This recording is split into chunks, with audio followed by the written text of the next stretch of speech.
Mali, Anefis reprise par l'armée malienne et les Russes d'Africa Corps. Les terreaux du FLA annoncent avoir quitté la ville. Voilà le titre de la honte. Sauf qu'ils n'ont jamais quitté la ville, chers médias français de propagande. La réalité, c'est qu'ils ont été éliminés les uns après les autres sous la puissance des opérations militaires, il faut le dire. Ils ont été effacés de la surface du globe terrestre.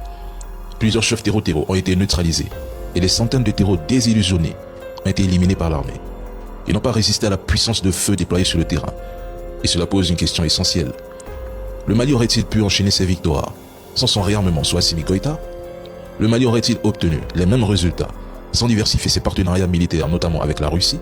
Et surtout, ce succès aurait-il été possible si le Mali était resté dans la même stratégie que durant des années où la France, malgré sa présence, n'est pas parvenue à rétablir durablement la sécurité au Sahel? Moi je dis bravo aux forces armées maliennes. Le 10 juillet 2026, c'est le jour où les masques sont tombés à Anefis. Vous avez sûrement vu les communiqués des groupes armés du FLA quand ils ont perdu le contrôle de cette ville ultra stratégique face à l'alliance entre les FAMA et leurs partenaires russes d'Africa Corps.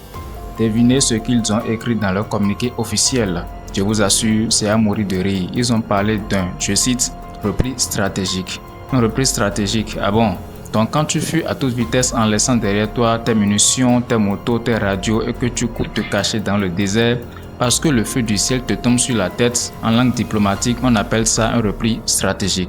Soyons sur 2 minutes, la vérité c'est qu'ils ont pris une fessée mémorable. Ils ont été balayés d'Anefis.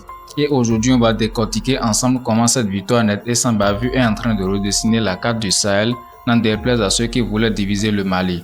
Pour bien comprendre ce qui s'est joué à Anefis ce 10 juillet, il faut qu'on revienne un peu en arrière. Faisons un petit retour dans le temps exactement 6 jours avant cette libération. Le 4 juillet 2026, ce jour-là, les groupes terroristes et les séparatistes ont cru qu'ils étaient devenus les maîtres du jeu. Ils ont lancé une série d'attaques coordonnées très violentes sur plusieurs localités du pays. Gao, Anefis, Aguelhok, Sévaré et Kenyoroba. Leur plan était simple, attaquer partout en même temps pour disperser l'armée malienne, créer la panique chez les populations et surtout envoyer un signal à leurs parrains à l'étranger pour dire « Regardez, l'État malien ne contrôle rien, nous pouvons frapper où nous voulons ». À ce moment-là, dans la rédaction des médias occidentaux, c'était la fête. On commençait déjà à écrire des articles sur l'enlisement de la transition malienne, sur l'échec des partenariats militaires de Bamako. Ils se frottaient les mains. Mais ils ont oublié une chose, l'armée malienne de 2026 n'est plus du tout celle de 2012 ou de 2018. Fini le temps où les soldats maliens devraient attendre le feu vert d'un officier étranger pour se défendre. Fini le temps où on les laissait sans couverture aérienne. Les terroristes pensaient avoir tendu un piège aux FAMA. En réalité, ils ont ouvert les portes de leur propre enfer.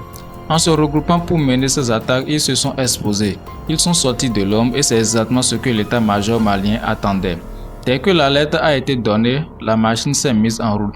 Et cette fois, la riposte a été coordonnée avec les hommes d'Africa Corps, ces partenaires russes qui ne sont pas là pour faire de la figuration ou pour distribuer des stylos dans les écoles, mais pour faire la guerre aux terroristes. Regardez comment la stratégie s'est déployée sur le terrain d'Anefis. L'armée n'a pas foncé tête baissée. Elle a d'abord utilisé ses yeux dans le ciel. Les drones de surveillance ont repéré chaque pick-up, chaque dépôt de carburant, chaque position fortifiée du FLA. Une fois les cibles verrouillées, l'artillerie et l'aviation ont fait parler la poudre. Imaginez la scène, vous êtes un combattant du FLA, vous pensez contrôler la route et d'un coup le ciel vous tombe sur la tête avec une précision chirurgicale. Les frappes aériennes ont détruit les lignes de défense ennemies les unes après les autres. Ensuite au sol, les colonnes blindées des FAMA et d'Africa Corps ont entré en action. Le combat a été intense mais la supériorité tactique et la puissance de feu étaient du côté de Bamako. Sentant le vent tourner et voyant que leur position devenait un cimetière à ciel ouvert, les leaders du FLA ont donné l'ordre de fuir. Oui, de fuir. Les gens qui prétendent qu'ils sont venus se martyriser pour aller au ciel et aller régner soi-disant à la droite de Dieu, mais en réalité, même pas à la droite du diable, mais dans les chiottes du diable. Ces gens-là, quand l'armée malienne monte sur eux, ils fuient, ils ne veulent pas mourir. Mais comme la honte ne tue pas, ils ont publié ce fameux communiqué pour parler de repli stratégique afin de réorganiser leurs forces. Quand tu te réorganises en courant vers la frontière, c'est que tu as perdu la partie. Les FAMA sont entrés dans Anefis, le drapeau vert, jaune, rouge flotte à nouveau sur la ville et la population locale respire enfin.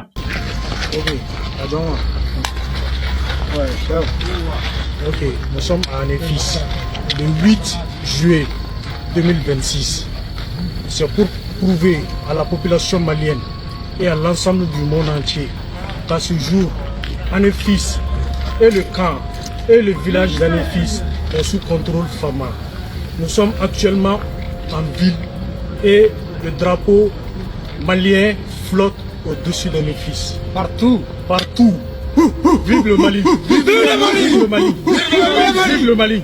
Prenez une grande inspiration. Ce que je vous raconte là, c'est la vérité du terrain, celle que l'on essaie de cacher pour faire croire que l'Afrique ne peut pas se défendre seule. Si vous êtes nouveau sur cette chaîne, n'oubliez pas de vous abonner. Alors, si ce travail de décryptage vous plaît, si vous voulez soutenir cette aventure humaine et indépendante, prenez juste 2 secondes pour faire un simple geste. Cliquez sur le bouton s'abonner, activez la petite cloche pour ne rien manquer de nos prochaines analyses et laissez un gros pouce bleu. Maintenant que les bases sont posées, entrons dans le vif du sujet. Regardons de près ce que les médias occidentaux essaient de vous cacher, les chiffres réels et le bilan matériel de cette bataille d'Anefis.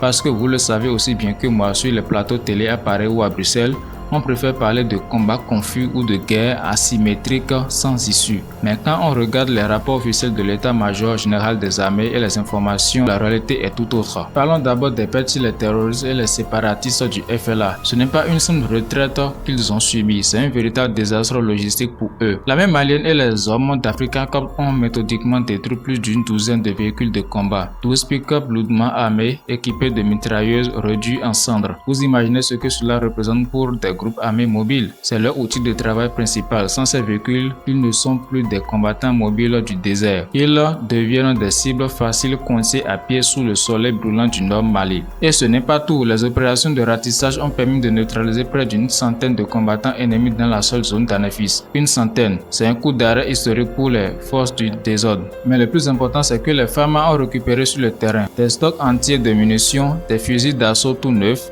du matériel de communication radio de dernière génération et même des réserves de carburant stratégiques. Posez-vous la question, d'où vient tout ce matériel sophistiqué?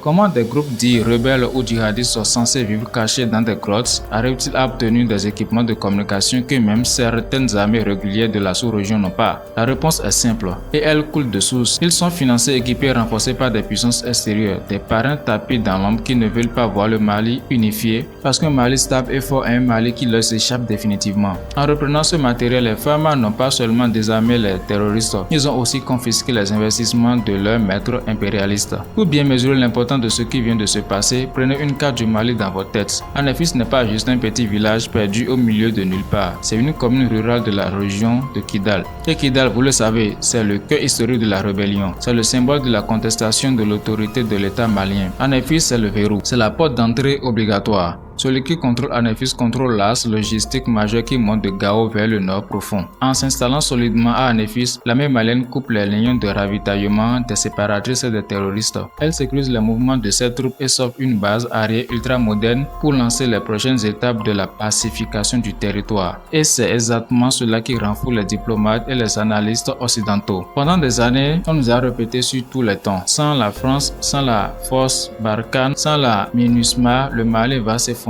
en 3 mois. On nous disait que l'armée malienne n'avait pas les capacités logistiques ni tactiques pour mener des opérations de grande envergure dans le nord. Et qu'est-ce qu'on voit aujourd'hui? Le Mali, non seulement ne s'est pas effondré, mais il est en train de reconquérir chaque centimètre carré de son territoire, main dans la main avec ses nouveaux partenaires stratégiques de l'Alliance des États du Sahel et d'Africa Corps. Cette victoire d'Anefis brise le narratif occidental de l'incapacité africaine. Elle prouve que lorsque les Africains reprennent leur destin en main, qu'ils choisissent librement leurs partenaires sans dictat colonial, ils sont capables de relever les plus grands défis sécuritaires. La colère de l'Occident vient de là. Ce n'est pas une colère humanitaire ou démocratique. C'est la frustration de voir son influence s'effondrer au Sahel. C'est la panique de réaliser que le chantage à la sécurité ne fonctionne plus. Le Mali montre la voie à toute l'Afrique. La souveraineté ne se négocie pas, elle s'arrête sur le terrain. Que signifie cette défaite?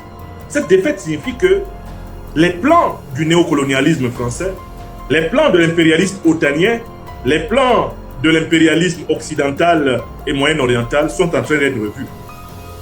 Lorsque, par 2 fois, une coalition impérialiste internationale vous envoie 12 000 hommes, vous les vainquez.